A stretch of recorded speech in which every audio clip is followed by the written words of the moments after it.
Your awareness may be powerful enough to control your instincts. Your instinct will be to remove your hand from the box. If you do so, you die. Welcome to the 5th episode of the Blue Room podcast. Thank you for staying put while we well, there's a bit of a delay, obviously, since our last recording, but it's November now, and hope everyone had a really good Halloween. I know I definitely did. Me and Gilton both did. We were at the same party, so fun times. Unfortunately, he couldn't be here with us this week. I mean, that sounds like he's out of the picture totally, but no, he there's just technical reasons he couldn't make it in today. So you get to hear the soothing voice of my dad again. Thank you, sir. For that, but yeah, so obviously a lot of things have happened. Yeah. Since I've seen a lot of movies. Finally saw The Shining. Okay. Right. And importantly, live music. Finally saw one of there's a small indie kind of rock alternative band from Brooklyn, New York. So up in your neck of the woods. Well, former neck of the woods. Right. I've been here for more than 40 years now. 50 years almost. Yeah, and also you're from Queens, so you're probably like these guys Brooklyn. New York is New York to everybody. That's how it is, dude. Great city. But yeah, so I happened to check them out probably 2 years ago. When they came to Chicago, they opened for another really great indie band called Miami Horror, who was doing a tour of the U.S. at that time. That was and it's funny because they're from Miami Horror, despite the name, they're from Australia, actually. But they do a lot of like 80s type of synth stuff and 80s sounding type of indie synth stuff. And Argonaut and Wasp opened for them. I got a chance to talk to the guys there, and I saw that they were coming to town. I was like, oh, heck, man, I'll buy some tickets. Yeah. And yeah, it was a really great show that night, just the energy of the crowd, the energy of the both performers, because what they opened, this other Chicago group called Worry Club does another like alternative indie stuff. They opened for it. It's just usually it's mainly two guys that record. Chase Walsh, he's the lead. He's the vocalist and also plays a lot of different instruments. And Zach Zagala, who handles a lot of the back end stuff. He also plays. I think he does guitar or bass. I mean, I'm not that big on instruments, but yeah, he does a lot of the also back end stuff with like promotion and everything. Obviously, out then they had like a couple other people with them, but they were great. I would say if I had to recommend a song, because I was going through their discography, I'd check out Japanese. It's a really nice song of theirs, and also this other one they just released recently this year, I think, called Money. But Argonaut and Wasp is a nice little group. They're on tour currently. I think they're on the East Coast or West Coast now, probably, or heading towards there. All right. And it's their group involves like Trey Shibley, lead vocals, who's on the lead, Alec Donkin on bass, Adam November on guitar, Kevin Whitehead also on guitar, and Chris Carsico on drums, and Theo Klein, who's the backup vocals and also the synth. Okay. And it was a great, I remember you coming in and saying what a great time you had that night. And I got to meet these guys too. Again, so I got to talking. I think it was, it was late at night, but I think it was Adam. Is it Adam or Kevin? And so I wouldn't know. I was right. Oh, of course. But yeah, I got the chance to just talk to them about how it's great, see them again. He was happy to be in Chicago, and he, one of the few people I know that willingly took a shot of Malort. So he has to have loved Chicago to drink that. I've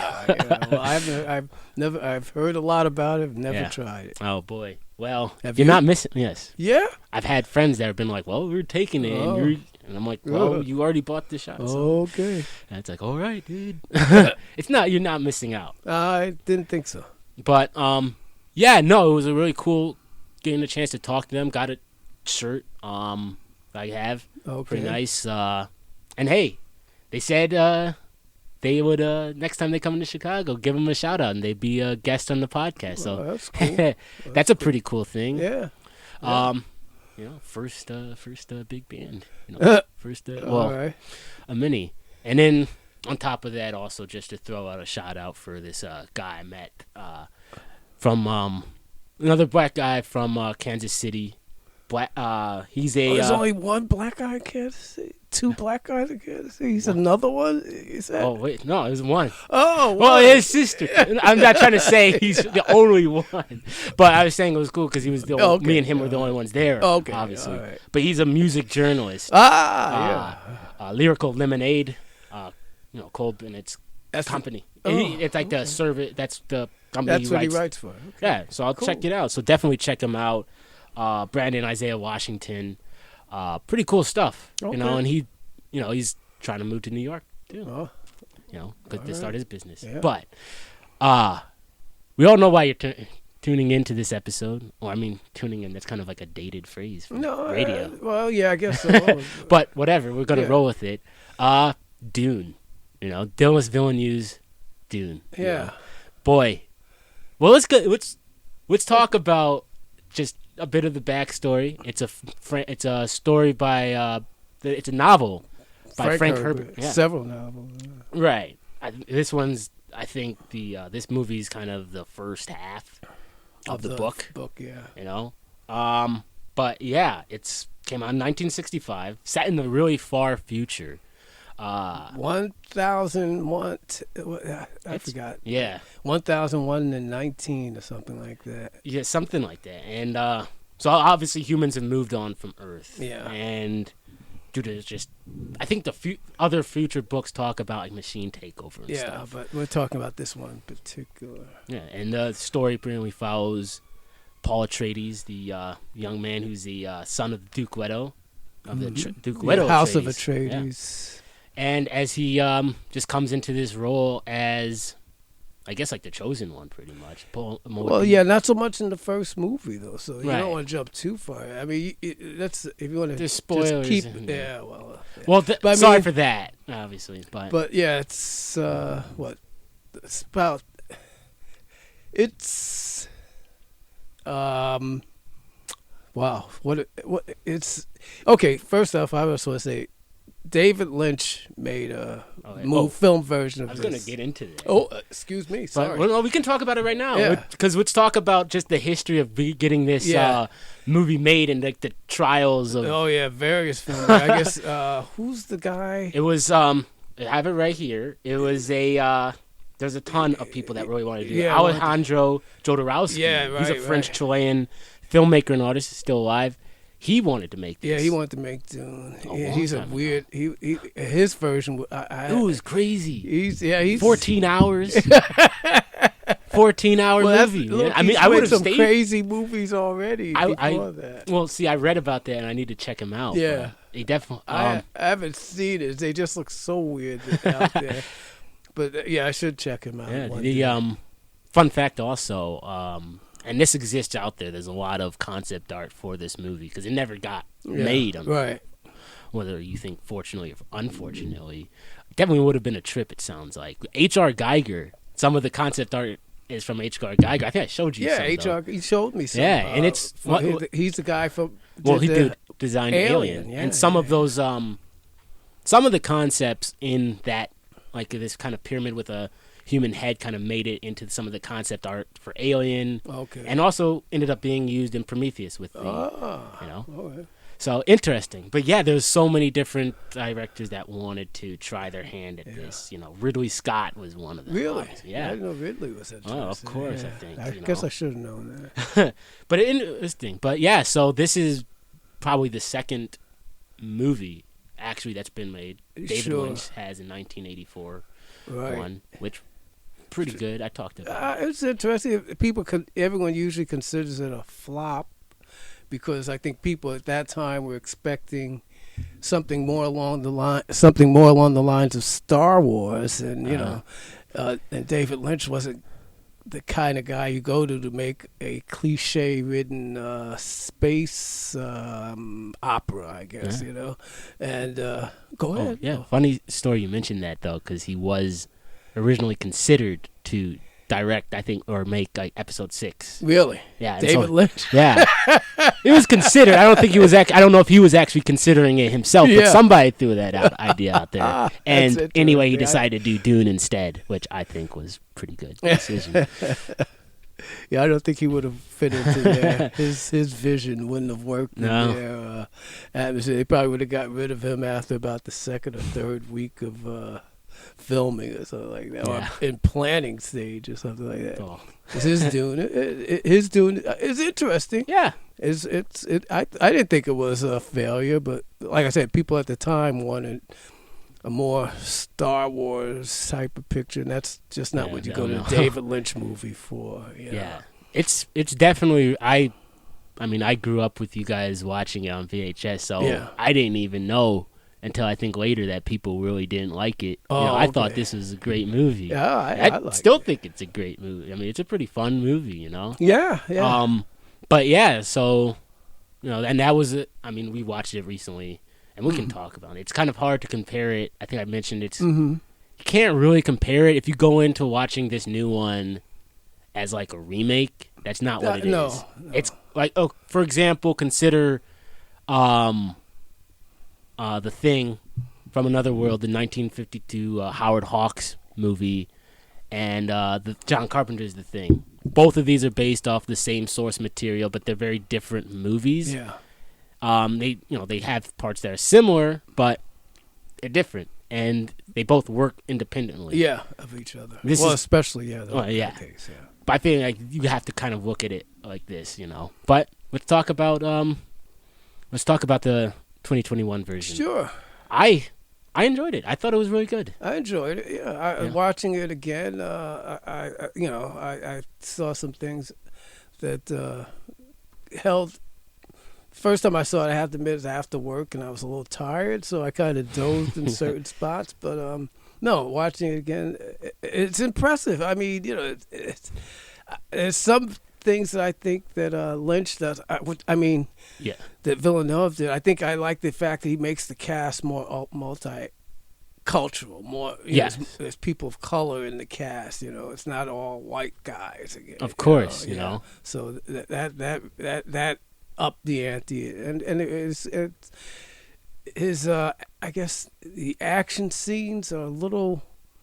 I think I can follow him a little easier. I don't know if that's a good word, but yeah. Special effects have improved in the years since, so that helps also.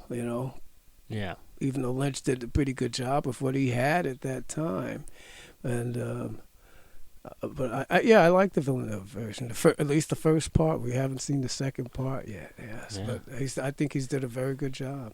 Yeah, I mean, I think you put into words a lot of the things I would agree. Having that really diverse cast. Yeah. I mean, his cinematography is really good. I mean, the guy he worked with on this one, Roger Deakins, was it? Greg Fraser was the cinematographer for Dune. I mean, but either way, I think, and this is throughout most of his movies might have had different cinematographers. Well, I think Arrival and Blade Runner 2049. Sure. The visuals are still always. Yeah, I think Roger Deakins with Blade Runner. Yeah. Yeah, it's just. And Bradford Young was Arrival. Some parts of this, especially with the ships, kind of reminded me of Arrival in a way. Yeah, he does definitely get this type of scale and showing that. Right. Which is really, I think. And I think is there's a couple of I think.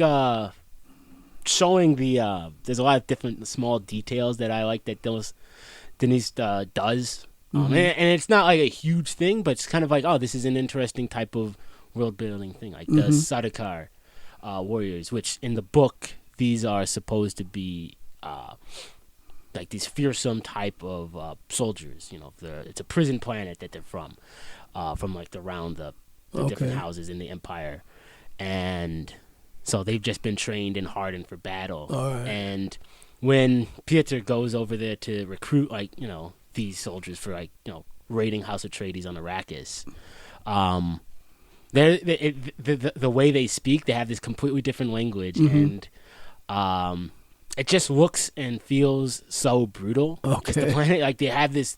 There's this guy doing this chanting and this throat singing. Oh yeah. You know? When they're getting the soldiers ready. Yeah. You know, it's so. Yeah. It's so. Oh well. Yeah, I mean, it's just really good. Right. It's one of those things I think I like in a lot of his movies that he puts in just these small types of world building details that he didn't need to, but it somehow adds a lot more of feeling like a real thing or something otherworldly that makes it feel not familiar. That makes it feel somehow more. That was. Yeah. But somehow that that unfamiliarity adds to the story and makes it somehow feel grounded in a way. Okay. Yeah, definitely the cinematography I really loved. I think this is in both versions, really. Just the size of these ships. Yeah. I think definitely now it's a bit easier to do that, just because of the fact that, well, the other ones were scales. Sure, right, ships. I know. And you could still see, like, the way it's filmed, you can still see, like, the crowds moving in and out. But, oh boy, man, these ships in here, it seems like an almost... It's just huge, you know. Yeah. It's just wrapping your mind around how big it is and how it's filmed. Right. Well, you see them rising up out of the water. Yeah. That's, or when they arrive to the... when they arrive on Arrakis. That and Atreides, too. Yeah. Or, you know, Caladan, the home of House Atreides. Yeah. Yeah, so you're talking about the Emperor's emissary when he arrives on Arrakis. Which is another huge ship. There's a ton of things like that. But yeah, it's I think a really great movie. I want to watch it again. I think I've watched it. Well, the first time was with theaters with you, and then the second time was at home on HBO. I definitely want to watch it again. Would love theater? To. Oh, definitely, man. Oh, okay.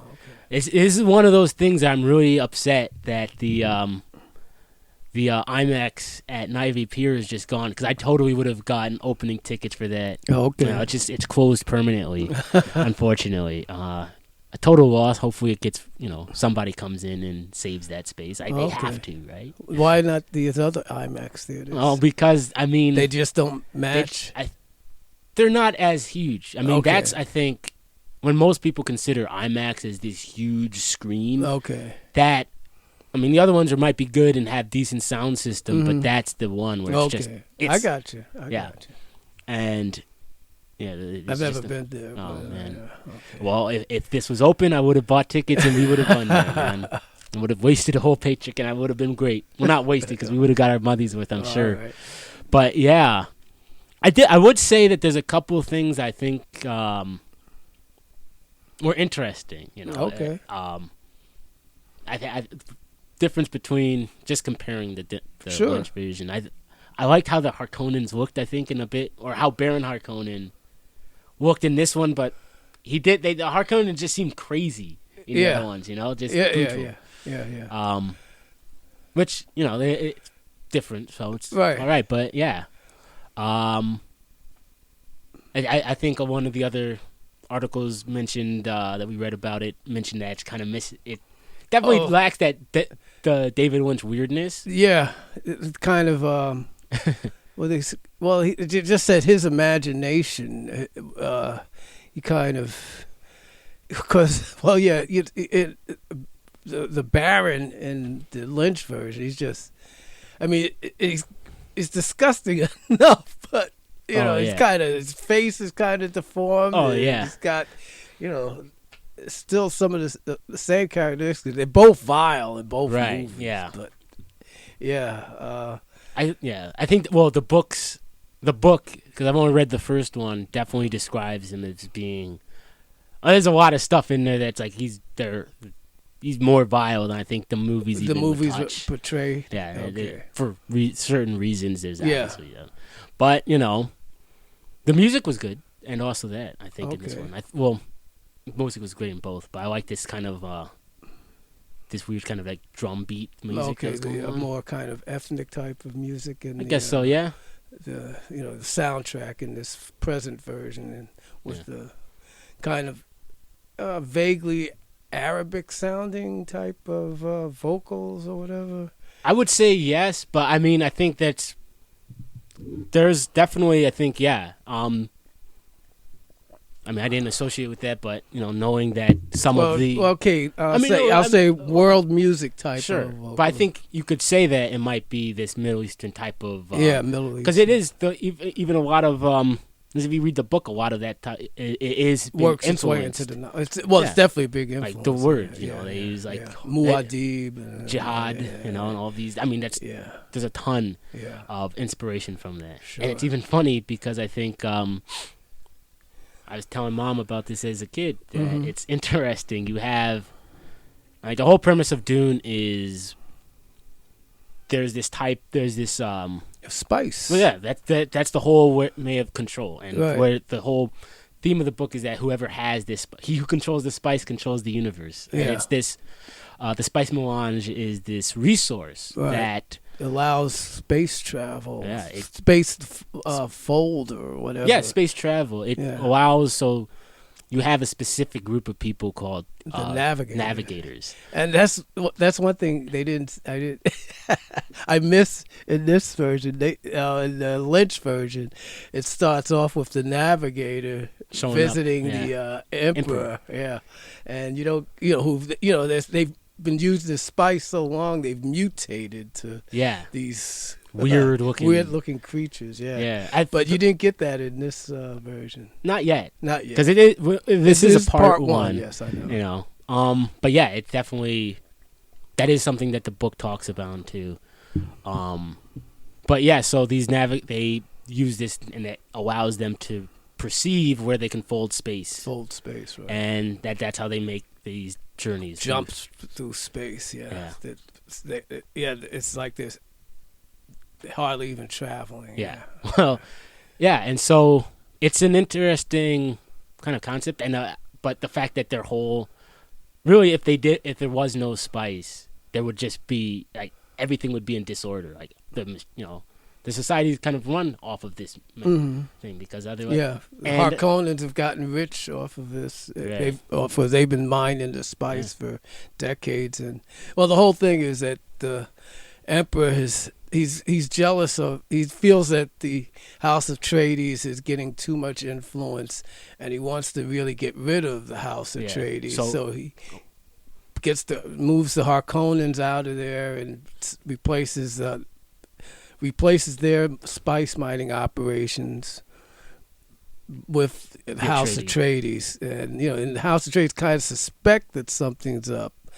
And they're too late, boop, boom, ba-ding, Yeah, it turns out that pretty much it was a ploy by the Emperor to get them out of the way. Get them out of the way. Actually, to whittle both of those families' houses down, even though he knows was more afraid, I think, of Duke Meadow, because he's more popular with the various houses of the universe. Yeah, that's another thing I really want to get back into reading those books, because I think the whole political thing about it is just interesting. I think definitely in David Lynch's version, it definitely tells you outright at the first part. You have that at the beginning. Not just with the Emperor talking about it, but even before then, you have she's supposed to be his daughter, the Emperor's daughter. Yeah, so talking about this as like a kind of, and she's a narrator throughout the whole story. And in this one, you kind of have this. It's inferred, I think, a bit more that at least it's told from the Atreides' perspective. That that they might suspect that this is gonna fall. They can't trust. Harkonnens have always been like they're kind of enemies for a while, and not for a while, for ages. Yeah, for a while. Yeah, but it talks about also, I think, this type of.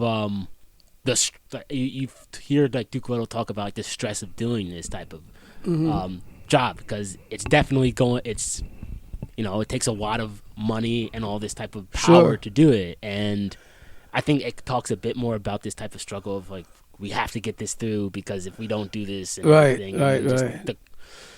just Yeah. his whole feelings about it. But anyway, getting back to what I was originally saying, you can look at the spice and going into this desert world to extract it and to oppress these people. And I remember telling mom, and maybe you at the time as a kid, I was like, man, after I watched like 1984, I'm like, man, this kind of seems a bit similar to the current geopolitical way, in Okay. terms of how you have, we go into this region, Sure. desert region, Yeah, well, to I extract think oil. I think that was probably on Herbert's mind when he was writing the book. Also, Yeah, I mean, I'm not. I'm sure he used that as part of the inspiration for the story.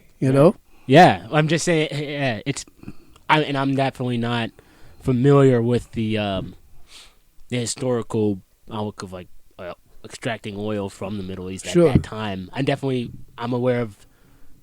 We In fought your this time, in yeah. our time. We fought this. We went to this bogus war because of that. We ended up being there for I don't know how long. Yeah. And a lot of people were like, "It's oil," Sure. and I just remember being like, "Oh, that seems familiar." Okay. But Well, yeah, that's a smart little kid at the well, time. yeah. I had some smart parents that helped me along with that. Oh, thank Oh God. boy, don't.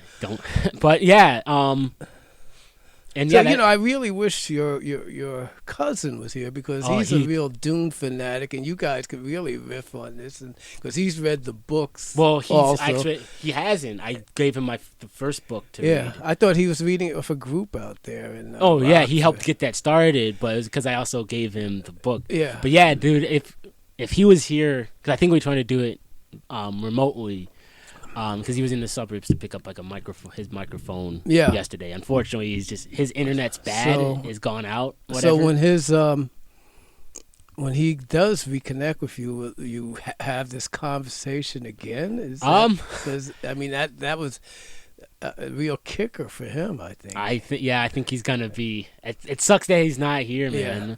man. We just have to come another maybe part 2 have to Yeah. catch up, huh? Yeah, we can talk, or maybe even do like an episode that delves a bit deeper into like the actual, like the political system of it. okay. You can do like analyzing it in that way, Sure. or analyzing, say, the not just the Middle Eastern culture influence on this one, but also just in the story as well. Okay, yeah. There's a ton of I think things we can talk about here. Right.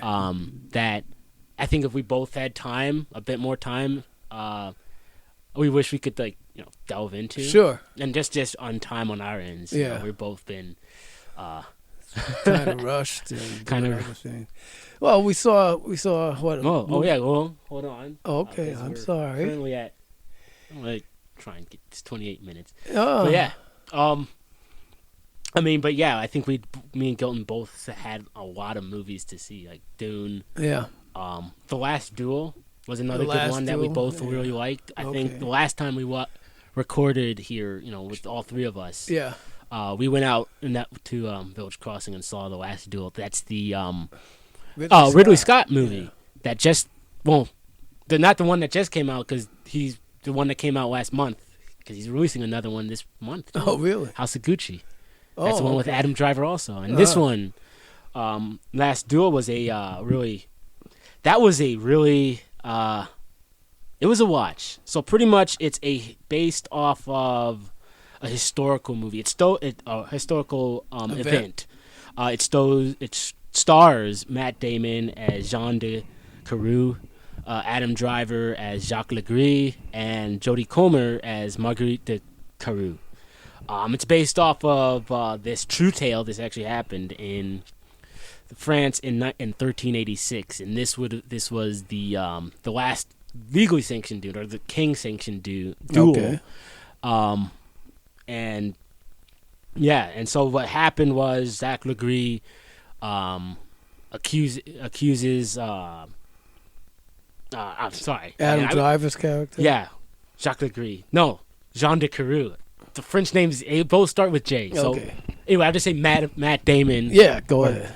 Accuses Adam Driver's character for raping his wife. Okay. And so, and challenges him to trial by combat, which was really stupid at the time. I mean, the whole idea of trial by combat, Sure. because pretty much it was the idea of, yeah, if you kill him, that means you were telling the truth, and if you don't kill, and if he kills you, then you lie. And if he die, and if Matt Damon's character dies, his wife also gets really brutally killed too. Oh, really? So yeah, that comes up in the story too, and so it's an interesting tale because the way the movie does it, it tells it in 3 different parts. The first one is Jacques Carew, Matt Damon. Okay. So, and this is like the truth, part 1 or chapter 1, the truth as told by Jacques Yes. Carew. Okay. And so we learn about the history between him and Adam Driver. Sure. And just him and the guy whose land he's works for. He's a knight at this time, or will become a knight. Mm-hmm. And Adam Driver plays a squire, and they're both best friends, or friends at least. And yeah, but this and just like this, how their friendship kind of dives away or takes different turns away.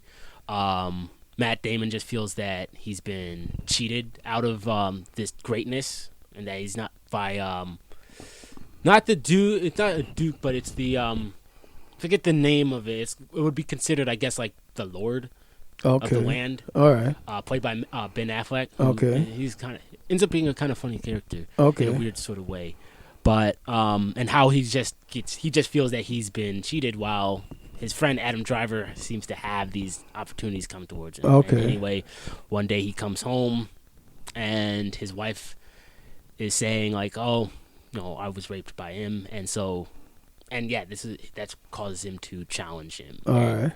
And then the next part is the truth as told by Adam Driver's character, Okay. Jean Legree, and it's also interesting. It follows his perspective of how he's gained this type of notability, Yes. even though he's still a squire. And Yeah. how he's seen his friendship with this other guy just deteriorate. Okay. Now it's interesting because, and this is, if you do see this movie, it's a bit of a trigger warning because there are 2 rape scenes, and the first rape scene does happen when he's telling the story. Okay. The way it's proposed though is like, the way it's shown is that he, is just like, well, she did these signs that she secretly wanted it, and then of course the last final story is from Lady Margaret's case, and this one's supposed to be how we view it, as this is probably what happened. We don't know exactly because they didn't really care to write down women's stories at the time, Right. But yeah. So this one's like, it fades away to saying just the truth. Okay. So we're supposed to come out and take this as the truth, which I agree, it probably is. Okay. And yeah, pretty much we get the idea that both her husband, Matt Damon, and then both Adam Driver are just really, they're not the best. They don't really care about her, even though from their perspective in their stories, they seem to have like this extreme devotion and care, but it's just like, not really. Okay. These are both kind of these guys that are trying to use her or just see her as a way to become powerful and everything. And yeah, so and this chapter has the 3rd rape scene, which is really hard to watch. Okay. Definitely not a date movie. Okay. But yeah, it's just really interesting because it's. You come away with some of this stuff and be like, man, some of this stuff still hasn't changed. Mm-hmm. For example, this idea was like, oh well, they're like, it's a scientific fact you can't get pregnant from rape, so how are you pregnant? It's just okay. That's not how that works. Yeah. Or it's like, well, because the idea was like, well, you have to get pregnant if you enjoy sex, and so. The idea that if you got pregnant from rape, that means you enjoyed it, so it couldn't have been rape. It was stupid, man. Okay. I mean, and then some of the stuff is like, how were you dressed? Were you secretly wanting this to happen, or did you enjoy it? And it's just like, man, these are the same type of bullet point things that some people will say now. Yeah, today, yeah. And it's kind of depressing in that regard. Okay. But it was definitely an interesting watch because he does like these two events, at least from the story as told by Matt Damon and Adam Driver. Historically, this is what's written down. So there might be inaccuracies, and obviously there is, but yeah, it's just kind of.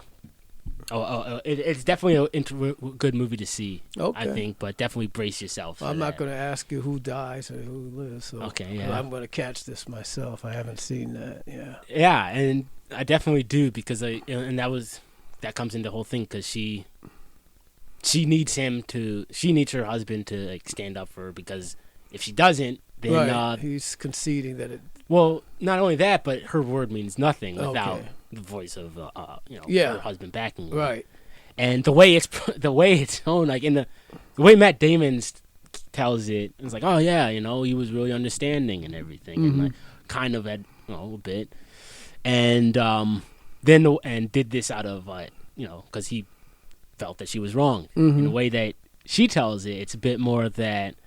He just wanted to. He didn't really care about her feelings. He just wanted to get at him, his friend. Right. Okay. And so, like, it's kind of driven by the point when he's when she tells him this story and traumatic experience, and he's just like, well, I'm not gonna let him be the last one that was inside you. And it's just and okay. I yeah, you.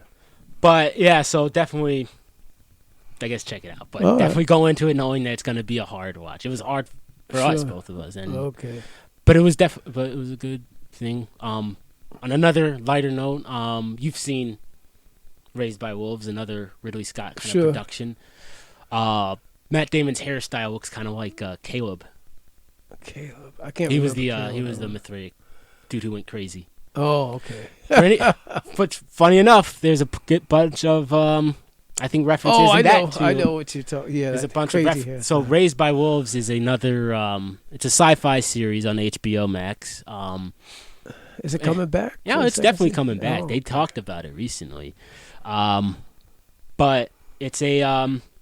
It takes place in I forget when. Obviously in the future. Yeah. And it's how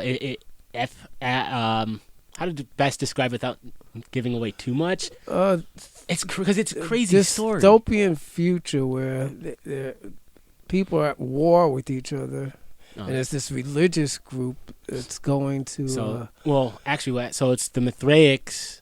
So see, you do know. Yeah, no, I just didn't want to. It's kind of because it's a crazy story. Yeah, it is a crazy story. But so it's the Mithraics and the atheists. The atheists being kind of a catch-all for anybody that's not following Mithraism. And anyway, so I think it wasn't the Mithraics; it was the atheists that were, I think, nuked the Earth. No, it was the Mithraics who were. And the two atheists took over the identity of these other. Mithraic people. Yeah. Anyway, so the story is pretty much about these children that are raised by this android. Android, yeah. And on this really crazy planet, and it's hard to really explain because so much crazy stuff happens in just the first episode, and the whole season, I think, has made me felt just like, what the heck did I just watch? But in a good way, in a good way. You know? Yeah. I don't think I've come away from it seeing like, oh man, I know some people did. If you don't like that whole type of puzzle box storytelling where nothing really some things don't get resolved by the end of the season. Well, some things got resolved. Oh, that's a lot of things did. In a way. But no, it's there's a lot of references to, I think there's a couple of references to, I think, Dune in that too. Okay. Yeah. But yeah, it's a definitely good watch. I would definitely recommend it. Sure. But going on to what you're about to say, another, I think, movie that was inspired by Dune, Eternals we saw. Yeah. Inspired by Dune? Well, that's what she says. Close out. These type of epic sci-fi. I think a lot of these epic sci-fi movies have, and there's a lot of inspiration in it for. Well, it's part of the MCU universe. Sure, but I think the story of Dune, just not like the whole making of it, but okay, that's what she's done as an inspiration. Okay, maybe as an inspiration. I really don't see that, but okay.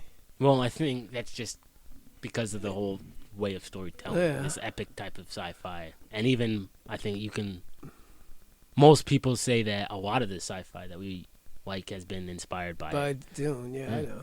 Yeah. Star Wars, definitely. Yeah. But yeah, no, that was a good one too. It was interesting. It's a good movie. People say it's got.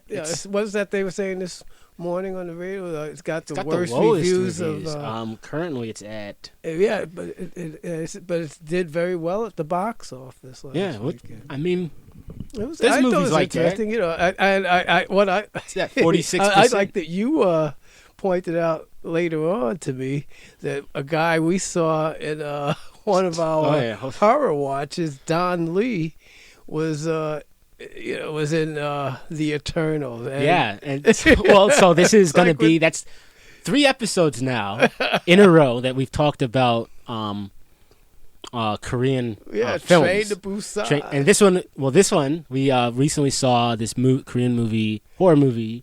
Yeah, a really depressing ending, kind of. Well, kind of. Kind of. It's not depressing, but it's really emotional. Yeah, I would say a downer. I guess. Downer, yeah. But yeah, it's like a zombie flick too. But yeah, Don Lee is one of the characters in this movie. Yeah. He also does some of the same fight way, punching people. But just the fact that that's 3 episodes now that have come back to talking about Korean films. Yeah. It's just, I guess the next step is going to Korea, Busan man. Was wild, man. Yeah. Some wild scenes in there. Yeah. I think because we tried to watch it, on Peacock? Peacock, and Don't it do had that. English dubbed version of Peacock, and as soon as we saw that, it's like, oh, this is no good, man. I think you went out that day to the library, and then you ended up picking up from the library. Yeah. So, the original Korean translation, because the dub, it's something about. They don't catch the same emotion, right? Whenever you have a American actor, or English voice actor, dubbing those lines, you don't. A good voice actor, right? Just somebody it's just dubbing some guy, and they don't catch like the emotion. It's just like some guy could be yelling no in a huge, a heated moment, and the guy's just like no. It's like, what the hell? I'm like, come on, But yeah, definitely check it out. But he was in Eternals. Yeah. And I'm like, I read that comment. And I'm like, oh yeah, some guy, I saw him in Train to Busan. I'm like, no way. No way. That was him. Yeah. And I knew he looked familiar, but I just, at the time, I don't know why I couldn't place him. I did not think of Train to Busan at that moment. But yeah, so, I mean, currently on Rotten Tomatoes, Eternals has 46%. Okay. That's closer to Halloween Kills at 40%. And I know for a fact that I enjoyed this movie way more than that. Halloween Kills. Oh, yeah. Did you talk about that? Yes, we last did. Time? Oh, okay. Yeah, we did. We spent that's right. Yes, you and Gilton. Yeah. We don't even want to go back there. God, okay. no. I don't even want to go back to the same theater. It's just the worst. Well, it's on Peacock if anybody wants to. That's probably the best way to check it out. Halloween Kills, if you have that service. Or somebody buys you the ticket and gives it to you for free. Even then, probably not. Just go into a different movie, man. Yeah. I swear. But no, I thought it was really good. Yeah, Eternals was good. I felt like it was a bit. You know how I feel. I've kind of gotten zoned out of these superhero movies, but I like the Eternals. Yeah, I think, and this is kind of maybe a big thing for some people, but I thought it was a bit more entertaining than Shang-Chi. Oh, okay. Just because Shang-Chi just felt like a same cookie cutter Marvel type of flick. Okay. This one at least had a bit of it felt different. Like the visuals were different. It had this different feel to it, and it's not. I think in the second episode, me and Gilton talked about how just the comics have this rich history of going to different genres and stuff. You have so many different types of comics in there that fall under Marvel, horror, romance, comedy, of course, but also some serious stuff and interesting stuff. And I think it's a real failing of the MCU that they haven't tapped into that. They just kind of make the same type of movie. Yeah, I was surprised that it was at the end a dedication to Stan Lee and Jack Kirby, because I don't even remember the Eternals, and I know Jack Kirby left Marvel before I started leaving, reading the comics. So I'm trying to, where does that fit in? I know we have a history of Marvel comics book around here someplace. So I gotta go back to that and see You're if supposed it's to be in the there. comics guy, man. Yeah, The I comics used to be nerd, a long dude. time, but yeah, kind of fell off though. Right. But I remember you trying to get me. Not trying. You had me read some of them. Some of them, and I was just like, it's It fun. was, yeah. You always take me to free comic book day, and I was Oh, just, yeah. I didn't really. No, you didn't care. I didn't care that much, man. But no. But yeah, it felt different, and that's what I liked about it. Okay. It felt like I can watch this, and I definitely want to Think watch. that's because of the director? Oh yeah, definitely. Well, I think so. I feel like a bit of the director, but I think it's also this. They gave the director a bit more freedom. Okay. No, at least that's what they say. Sure. And I think my big gripe with it is that I told you this before, that it feels they crammed a lot of material in there, exposition stuff set up. Okay. Yeah, I think it would have been interesting to see this maybe as both like a Marvel series, like one of those Disney Plus series, kind of spread out. Because some of this stuff is interesting, but like you have characters die, but you don't really feel this type of emotional thing. It's like, right. Dude's dead, Yeah. Okay, man. I should feel kind of sad, I guess, Right, I know what you mean. Yeah. But yeah, and there's a lot of stuff in there that takes place, flashback scenes that kind of take place in the past. Yeah. About how, first off, when they came to Earth and their whole this idea of, do they involve themselves in human affairs or not, and just kind of seeing a bit more of this human destruction and how the group really much splits apart because of this, a bunch of things, but also one of them was kind of this idea, that this concept. And I think it would have been interesting to have a lot of the historical events told through the Disney Plus series, because you could have expanded, I think, focused a bit more on that. Yeah, and you could have, had this an episode like on each something like that, or at least a bit more. Because I feel like that debate was kind of, it was there, but not. It was kind of, it was just really fast. Sure, It didn't focus on these points, and I feel like an episode, you can do that. Or for series-wide episode, you can do that a bit better, and then have like a culminating movie of them coming back and fighting the thing. Okay. I felt that and also the villain just kind of felt, it was weird because you had this deviant. It was the villain of, and he becomes more and more evolved. Mm-hmm.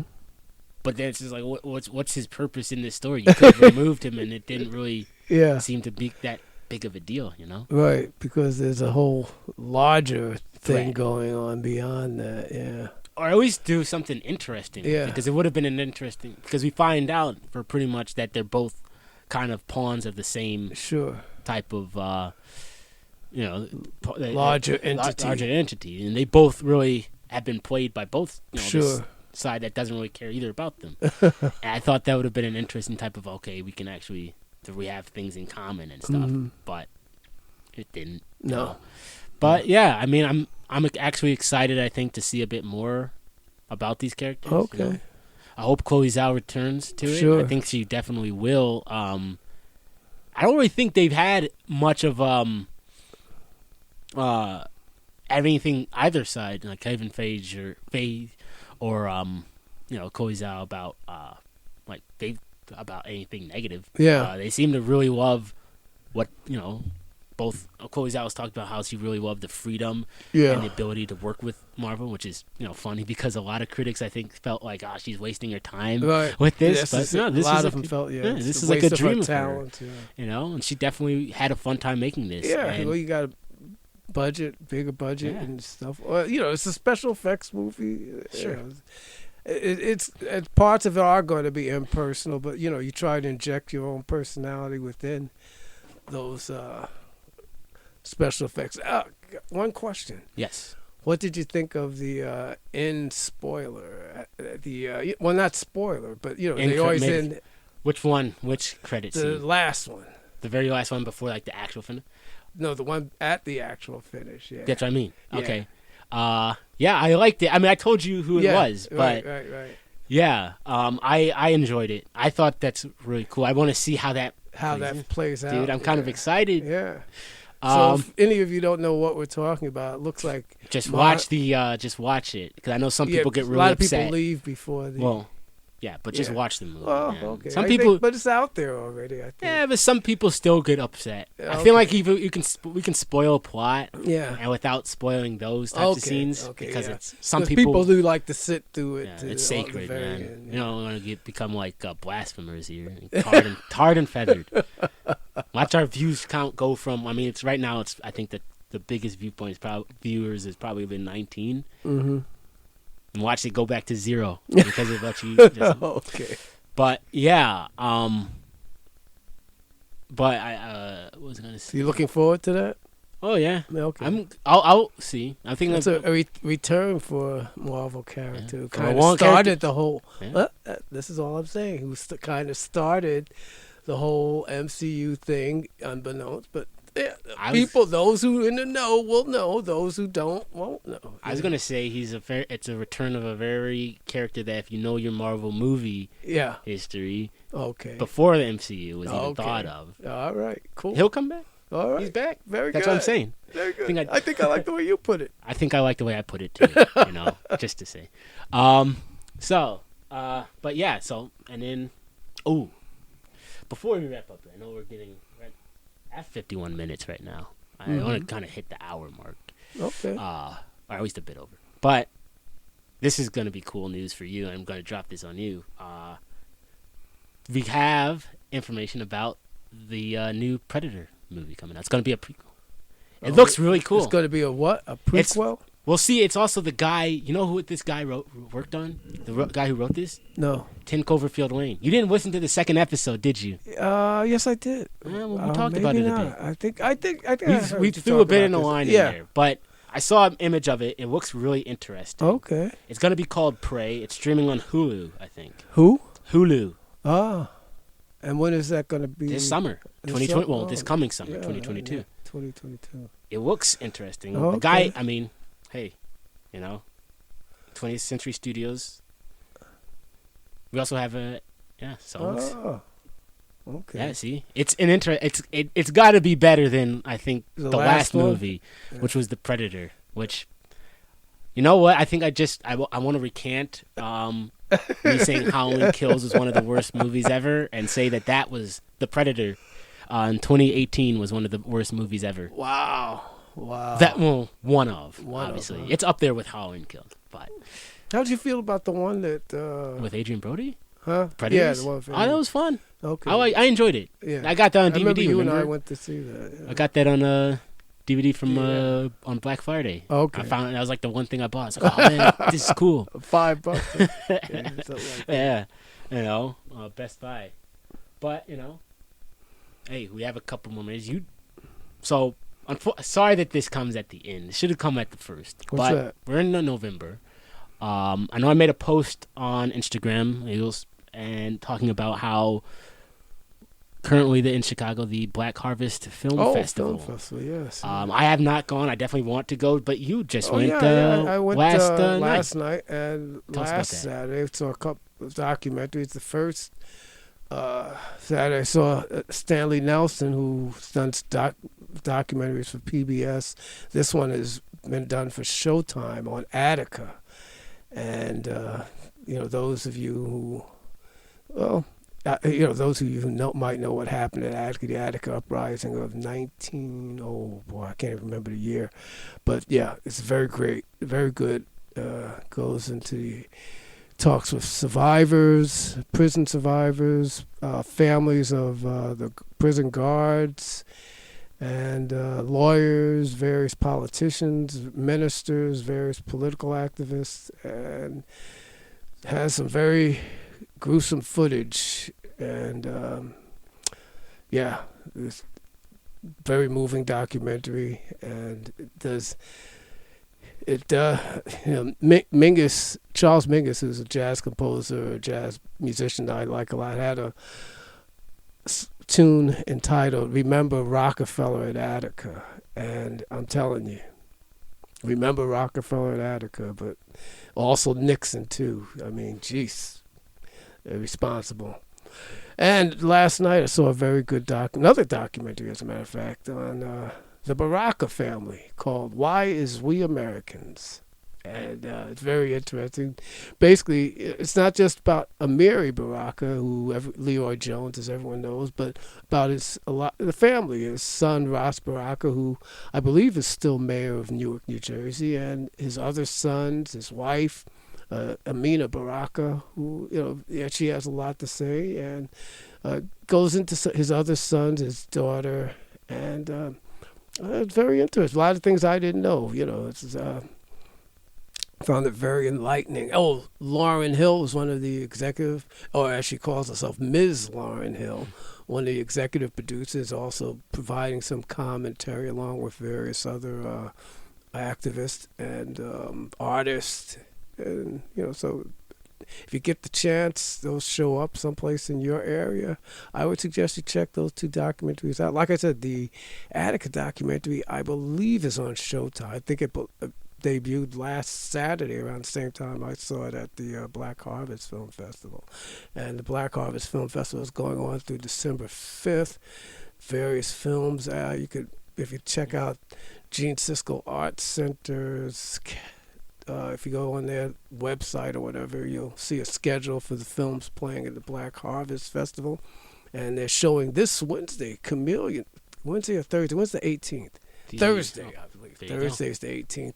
Chameleon Street, one of the classics of African-American cinema by the great Wendell B. Harris, who has not made another movie since.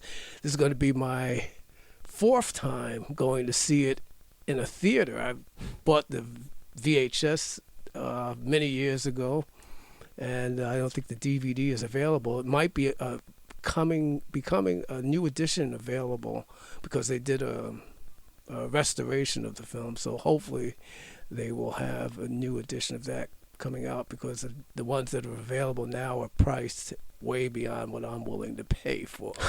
But yeah, it's a great movie. Wendell B. Harris. I think it played at the New York Film Festival a couple months back in September. Okay. But yeah, Chameleon Street, great movie. Yeah, check them out on the site, because you can actually, if you're in Chicago, you can actually get tickets to watch it in person, as Dad said. Yes, and you can also, I think, stream you can also it. do streaming some of the films of the festival, right? Exactly. So even if you don't live in Chicago, if you want to check it out, or do live in Chicago and don't want to go to the theater, Right. yeah, just definitely check it out. It's I've had a good time going to. Yeah, sure. Man. I think, and I think Wendell B. Harris will be there this Wednesday, so maybe I could manage to drag my son down there with me. No, I I'll don't be know. there, man. I'll probably be working. I think. Oh, well, you can come downtown, after work then. Yeah. Okay, cool. Thanks. So yeah, we're at the hour mark. All right, buddy. I think I want to just to close off. Do you have any? What's a good song recommendation? I want to I like doing these questions and stuff and everything. Oh like that.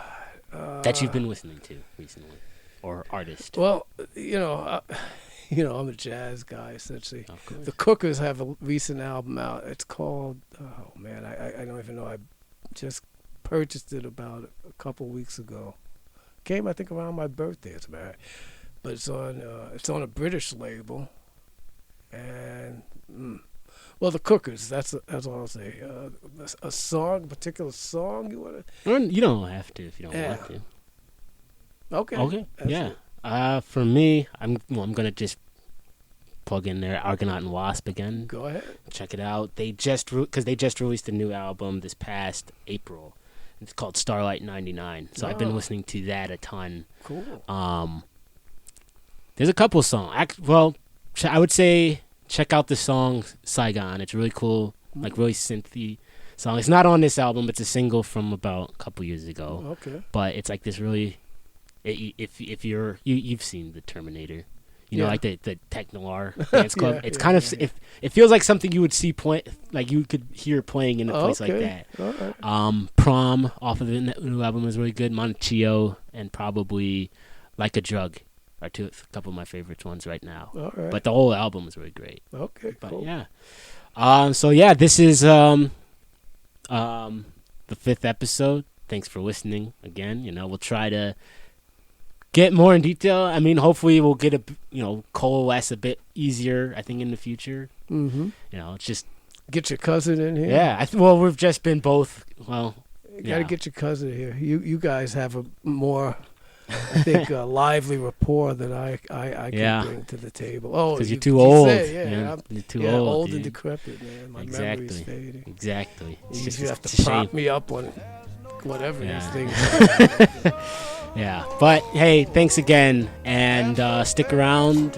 Well, on the channel, and hey, subscribe, dude, please, so you get updates when we release, and we'll try and get a bit more involved with you guys. So, signing out.